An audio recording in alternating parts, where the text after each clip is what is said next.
Swastiastu. Om Swastiastu. Selamat pagi, salam sejahtera bagi kita semua. Yang kami hormati Ibu dosen pengampu mata kuliah Keterampilan Berbahasa dan Sastra Indonesia, serta teman-teman yang saya banggakan. Puji syukur kita panjatkan kehadirat Tuhan Yang Maha Esa, karena atas rahmat dan karunia-Nya kita dapat berkumpul pada hari ini dalam keadaan sehat untuk mengikuti kegiatan presentasi. Perkenalkan, saya Kumang Dayani selaku moderator yang akan membantu jalannya presentasi pada hari ini.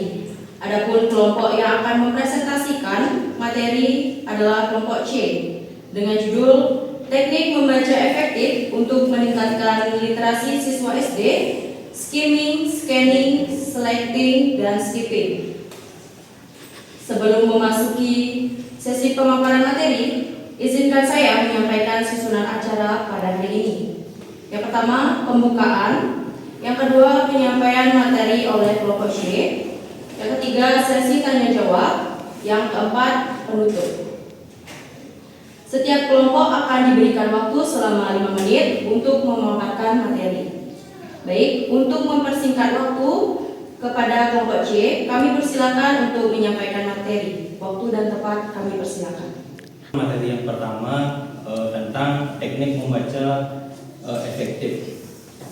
Nah, kemampuan membaca merupakan salah satu keterampilan dasar yang sering kita temui, dan itu adalah keterampilan yang sangat penting bagi siswa sekolah dasar. Nah, keterampilan ini juga tidak hanya penting untuk siswa sekolah dasar, tetapi juga penting bagi kita semua, bagi setiap kalangan masyarakat. Nah, membaca tidak hanya sekedar untuk mengenali huruf dan kata, tetapi juga melibatkan kemampuan dalam memahami, mengelola dan menafsirkan isi dari bacaan tersebut. Nah, untuk itu langsung saja ke materi yang pertama, yaitu keterampilan dalam membaca. Nah, secara sederhana, membaca itu adalah kegiatan memahami isi dari suatu teks ataupun cerita. Semisal kalian membaca buku cerita, nah tentu kalian akan mencari tahu siapa tokohnya, bagaimana latarnya, bagaimana alurnya, siapa pemeran protagonis, siapa pemeran antagonis, dan sebagainya. Nah, namun sebenarnya membaca itu tidak hanya sekedar melihat dan mengucapkan kata-kata. Membaca juga merupakan proses berpikir di mana kita memahami serta menafsirkan dan mengambil makna dari sebuah bacaan tersebut. Nah, tujuan utama membaca adalah untuk mendapatkan sebuah informasi. Nah, informasi itu bisa berupa pengetahuan baru, pengalaman, maupun pesan yang ingin disampaikan oleh penulis. Nah, misalnya ketika kita membaca buku pelajaran, kita membaca buku pelajaran IPA.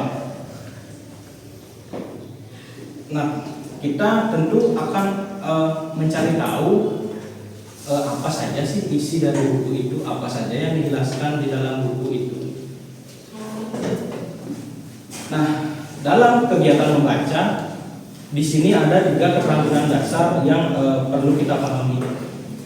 Yang pertama ada recording, yaitu kemampuan mengenali tulisan. Contohnya, ketika kita pergi ke sebuah taman bermain, ketika kita sudah mampu untuk memahami sebuah tulisan atau bacaan, ketika kita melihat tong sampah yang berisi tulisan organik dan anorganik, tentu kita akan tahu, oh, di tempat sampah yang non organik ini kita harus ini tempat sampah untuk membuang sampah organik, itu daun-daunan dan lain sebagainya. Dan di tempat sampah non organik ini tentu itu tempat untuk membuang sampah plastik, botol, dan lain sebagainya. Nah, yang kedua ada decoding, yaitu kemampuan membaca atau mengucapkan tulisan tersebut dengan benar. Misalnya ketika kita membaca kalimat saya belajar di kelas. Nah, tentu kita sudah mampu mengucapkannya dengan benar. Mohon izin Pak Ibu, waktunya lagi 2 menit. Oke, terima kasih. Yang ketiga adalah meaning, yaitu kemampuan memahami isi dari bacaan. Contohnya, setelah membaca kalimat ibu memasak di dapur, tentu kita akan memahami bahwa ibu itu sedang memasak di dapur. Begitu juga ketika kita membaca tulisan di sini tempat parkir, tentu kita akan mengetahui bahwa di sinilah tempat parkirnya. Disinilah kita harus menaruh kendaraan bermotor kita. Nah, pemahaman dalam membaca juga dipengaruhi oleh beberapa hal, seperti pilihan kata, tanda baca, susunan kalimat, dan pengalaman yang dimiliki oleh si pembaca. Nah, setiap orang memiliki pengalaman yang berbeda, sehingga pemahaman terhadap suatu bacaan juga bisa berubah ataupun berbeda. Misalnya, anak yang sering pergi ke pasar, tentu dia akan lebih paham tentang seluk-beluk di pasar tersebut.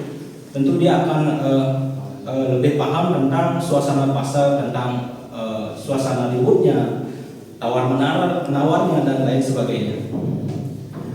Tentu akan berbeda dengan anak yang hanya sering bermain di rumah. Tentu dia tidak akan tahu bagaimana suasana pasar tersebut. Nah, dalam kehidupan sehari-hari, kegiatan membaca sangat sering kita lakukan. Contohnya, membaca pesan dari teman, dari pacar mungkin, dari saudara, dari orang tua, dan sebagainya. Nah, dari penjelasan tersebut dapat saya simpulkan bahwa membaca itu adalah proses yang cukup kompleks. Membaca tidak hanya melihat ataupun melafalkan tulisan, tapi juga melibatkan kemampuan dalam memahami, menafsirkan, dan mengelola informasi tersebut. Namun membaca juga merupakan kegiatan berpikir yang aktif. Nah, oleh karena itu kita perlu membiasakan diri untuk membaca setiap tulisan, setiap harinya. Semakin sering kita membaca, maka semakin banyak juga pengetahuan yang kita peroleh, dan semakin baik pula kemampuan yang kita miliki dalam memahami berbagai informasi yang ada. Nah, jadi sekian sekiranya materi yang dapat saya sampaikan. Untuk materi yang selanjutnya akan disampaikan oleh rekan saya. Untuk waktu dan kesempatan saya ucapkan terima kasih. Baik, sebelumnya terima kasih atas kesempatan yang telah diberikan kepada saya. Terima kasih juga pada rekan-rekan yang hadir pada pagi hari ini. Sebelumnya perkenalkan, nama saya Kadek Dika Saputra dengan NIM 2411031212. Jadi di sini saya akan menjelaskan mengenai tujuan membaca. Nah, selain memperoleh pengetahuan, dengan membaca kalian akan memperoleh informasi baik yang diperlukan maupun yang tidak diperlukan.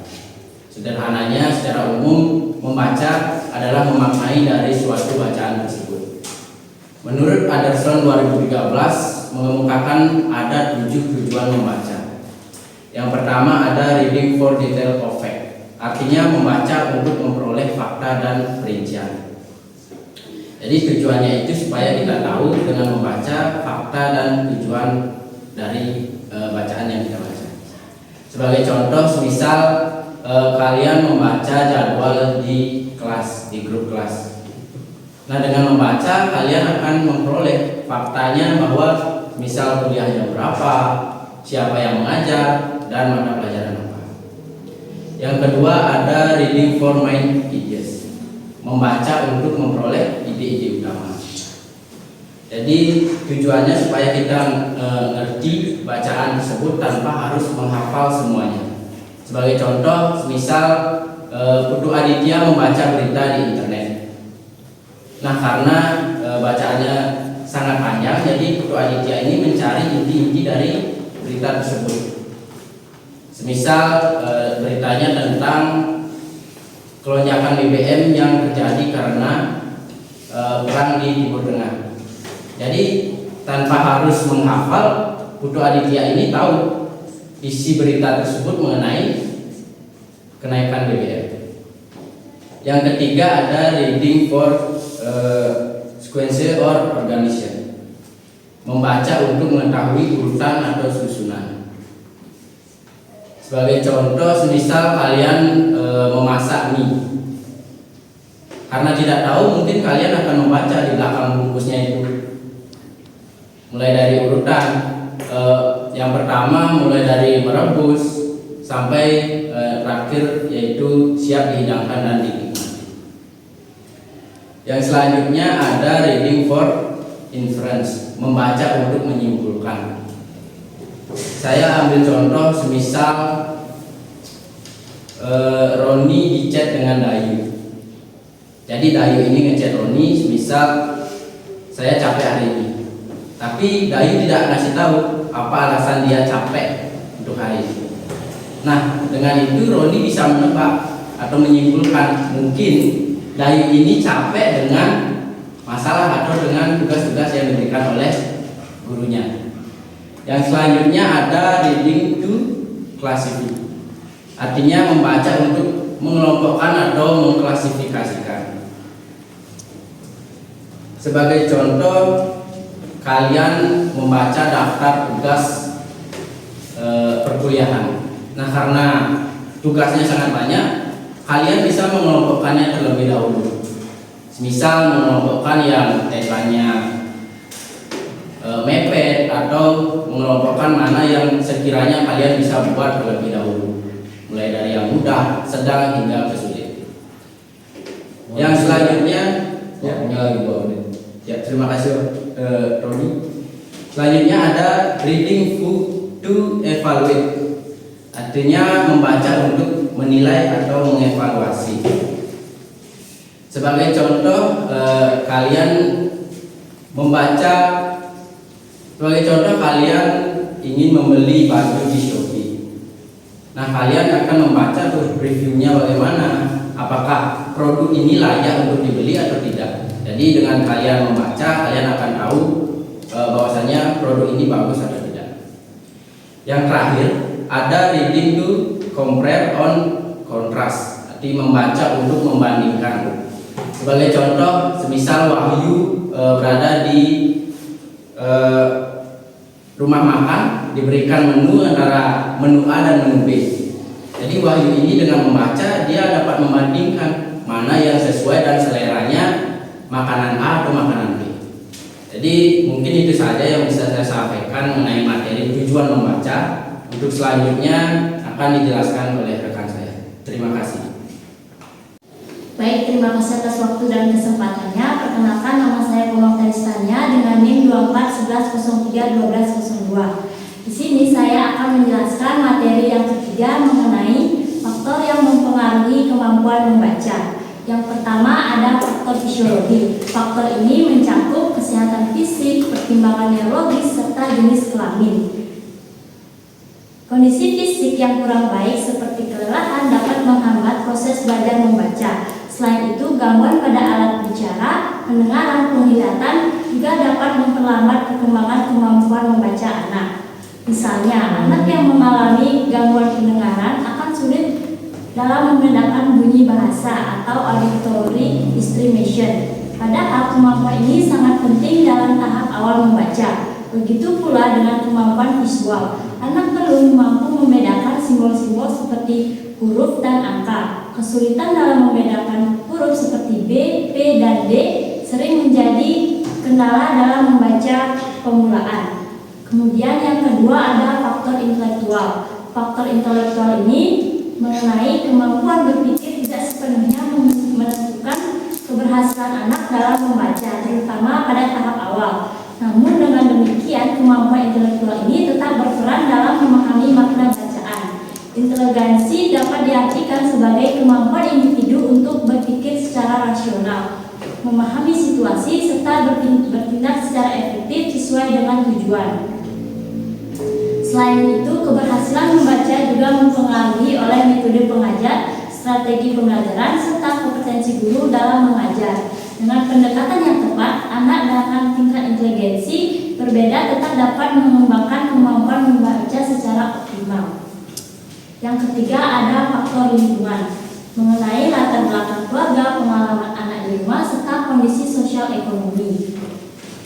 Faktor ini memiliki pengaruh besar terhadap perkembangan kemampuan membaca siswa. Faktor ini meliputi latar belakang keluarga, pengalaman anak di rumah, serta kondisi sosial ekonomi. Lingkungan keluarga yang harmonis, penuh perhatian, dan mendukung kegiatan belajar akan membantu anak mengembangkan kemampuan membaca dengan baik. Anak yang terbiasa melihat orang tuanya membaca atau memiliki akses terhadap berbagai bahan bacaan cenderung memiliki kemampuan membaca yang lebih tinggi. Kemudian yang keempat ada sosial ekonomi, yaitu keterbatasan ekonomi dan status sosial. Selain itu, faktor sosial ekonomi juga mempengaruhi terhadap kemampuan membaca. Anak yang berasal dari keluarga yang status sosial ekonominya tinggi, mereka cenderung mendapatkan simulasi bahasa yang baik dari lingkungan sekitarnya. Sebaliknya, apabila keterbatasan ekonomi dapat menghambat akses terhadap bahan bacaan sehingga berdampak pada kemampuan membaca anak. Yang terakhir ada faktor fisiologi seperti motivasi, minat, serta kematangan sosial dan emosional anak. Jadi faktor ini meliputi motivasi, minat, serta kematangan sosial emosional anak. Motivasi ini merupakan dorongan diri seseorang untuk belajar membaca. Motivasi yang tinggi membuat siswa lebih semangat dan tekun dalam belajar. Guru memiliki peran penting dalam menumbuhkan motivasi dan menciptakan pembelajaran yang menarik dan relevan dalam kehidupan siswa. Jadi faktor yang mempengaruhi kemampuan membaca ini sangat berpengaruh. Baik, itu saja yang dapat saya jelaskan. Untuk materi selanjutnya akan dijelaskan oleh rekan saya. Terima kasih. Baik, terima kasih atas waktu dan kesempatannya untuk semuanya. Selamat pagi. Jadi di sini perkenalkan, nama saya Kade Rizky Dewi Anggreni dengan NIM 2411031218. Di sini saya akan memaparkan materi yang terakhir, yakni teknik membaca. Ada beberapa teknik membaca yang bisa kita pahami atau isi bacaan dengan lebih mudah. Jadi teknik tersebut adalah skimming, scanning, selecting, dan skipping. Jadi dengan menggunakan teknik membaca yang tepat, kita bisa menemukan informasi penting dengan lebih cepat tanpa harus membaca semua kata. Jadi hal ini tentu akan membantu kita untuk meningkatkan kemampuan kita dalam literasi. Yang pertama yaitu teknik skimming, yang dimana skimming adalah teknik membaca dengan cepat untuk mengetahui sebuah gambaran umum dari sebuah bacaan. Jadi saat kita melakukan skimming, kita tidak dapat membaca semua kata, tetapi hanya melihat bagian-bagian penting seperti judul, subjudul, gambar, serta kalimat pertama atau terakhir di dalam paragraf. Jadi misalnya itu saat kalian membaca sebuah cerita, kalian cukup melihat bagian awal dan akhir untuk mengetahui siapa tokohnya dan bagaimana alur ceritanya. Yang kedua ada teknik scanning, yang dimana adalah teknik membaca cepat untuk menemukan informasi tertentu. Jadi dalam teknik ini mata kita tidak langsung mencari kata kunci yang dibutuhkan. Jadi misalnya itu saat kalian mencari jawaban atau pertanyaan seperti kapan peristiwa itu terjadi atau siapa nama tokoh tersebut. Jadi kalian tidak perlu membaca seluruh teks. Jadi kalian cukup mencari bagian yang berisi tanggal atau nama. Jadi teknik ini sangat membantu kita mengerjakan soal atau mencari informasi spesifik dalam buku. Yang ketiga ada teknik selecting, yang dimana teknik ini adalah memilih bagian bacaan yang penting untuk dibaca dengan lebih teliti.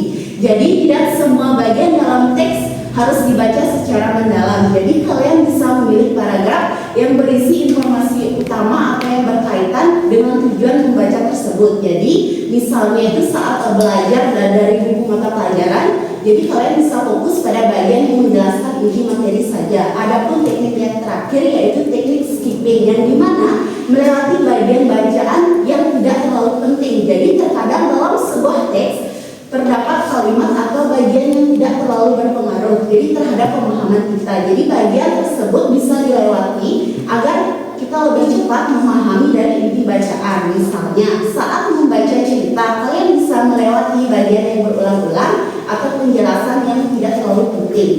Jadi keempat teknik tersebut tersebut bisa kita gunakan dalam kehidupan sehari-hari. Misalnya, saat membaca cerita tentang liburan, kalian bisa menggunakan skimming untuk mengetahui isi bacaan secara umum. Untuk skimming, kita bisa menggunakan untuk mencari tempat kunjungan atau tempat informasi. Adapun selecting untuk membaca bagian pengalaman yang menarik, dan adapun skipping untuk melewati bagian yang tidak penting. Jadi dengan begitu membaca, jadi kita lebih cepat dan lebih mudah memahami sebuah bacaan tersebut.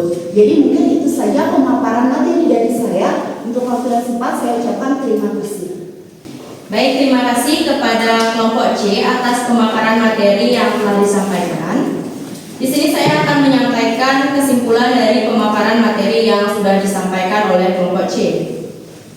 Nah, membaca bukan sekedar aktivitas melafalkan simbol tulis, melainkan proses kognitif yang kompleks untuk mengkontribusi makna dan pengolah informasi. Keberhasilan penguasaan keterampilan ini sangat bergantung pada interaksi 4 faktor utama, yaitu kondisi fisiologis, kapasitas intelektual, dukungan lingkungan, dan pematangan psikologi siswa. Dalam menghadapi luapan informasi, strategi membaca pasif dan linier sudah tidak relevan. Siswa perlu beralih pada teknik membaca selektif dan efisien yang mencakup skimming, scanning, selecting, dan skipping. Penguasaan teknik-teknik ini merupakan keniscayaan untuk meningkatkan efektivitas literasi, memungkinkan siswa tidak hanya menyerap informasi dengan cepat, tetapi juga memahami secara mendalam dan kritis. Nah, itu tadi kesimpulan dari saya. Akhir kata, saya selaku moderator Komandani, mohon maaf apabila terdapat kesalahan dalam memandu jalannya kegiatan presentasi pada hari ini. Saya tutup dengan Parama Santi. Om Santi Santi Santi.